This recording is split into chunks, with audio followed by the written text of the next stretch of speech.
So I'm going to show you how to replace lowering springs, or take out the stock ones and put in aftermarket ones. I have some IBOC, whatever, Pro Kit lowering springs.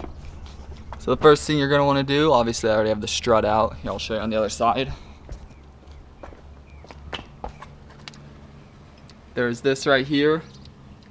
Connects right there. There's a pin that you can use a screwdriver, wedge it out, it'll pop out. Very simple. Right here, there's a bolt that should come off. Mine, just from heat and stuff, has pretty much melted on there and will not come off, so it's pretty much stripped from trying to get it off. So instead, I came down here and just took off the bottom one. Now when I take the strut, I'm just going to take the sway arm with it. And then after that, there's a bolt back here that you have to take off. And after that, you should be able to just, with a mallet and a pole or something, hammer the shit out of it. But when you hammer the crap out of it, make sure you leave these on, because otherwise, at the first time I tried on that side, I just had already taken them off, and then I was like, oh shit, that's kind of dumb. So I put it back in, then I had to re-bolt it over there, and then after hammering for about 25 minutes, finally came out. Make sure you mark. I used nail polish, because that's the only thing I could find, to mark it, that when you put it back in, you know what to do. Now, to get this off, you have to use spring compressors, which you can rent at AutoZone. It's like 50 bucks, but you turn it and it's free pretty much. And I'm gonna compress it just enough to where it can, like, a little bit of sway, and then take this off, slide it off, decompress it, compress the new one, put it on, put it back on, decompress it. Easy as that. And then I'll show you how to put it back in. To put on the spring compressors, you just sort of wind this one till it's about the right distance, put it on each side, twist that till it's on tight, get them about 180 degrees apart from each other, and then just start tightening each one slowly until the spring's compressed, and then you can then remove the whole top bolt and take the whole thing off. So the springs have been replaced and are back in.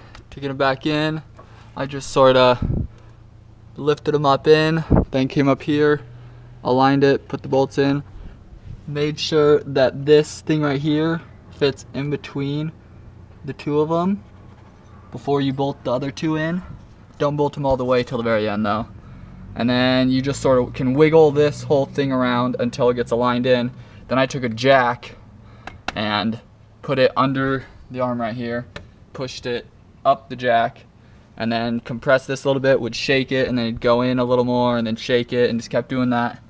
And then put this bolt back on, put the bolt through here, put the pin back in, and now it's time to put the wheels on. Alrighty, so the fronts are all done. That's how it looks. Barely a gap, a lot less than what it used to be. That's that side.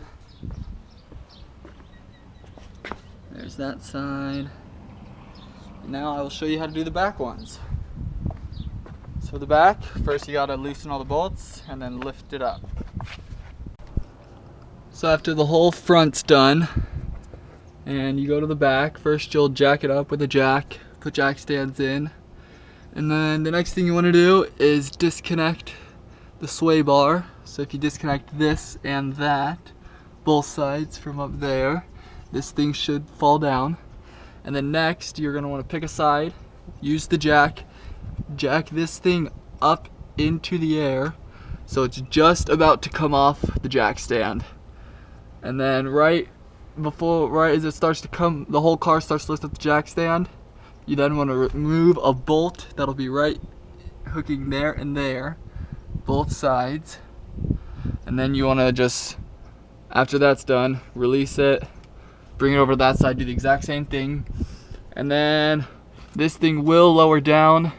I had to use my foot and really like kick it down to pop the stock spring out. And now to put it all back together, lift one side up with the jack stand, put the bolt back in, and then Do the same to the other side, and then put the sway bar back up, and you're all done.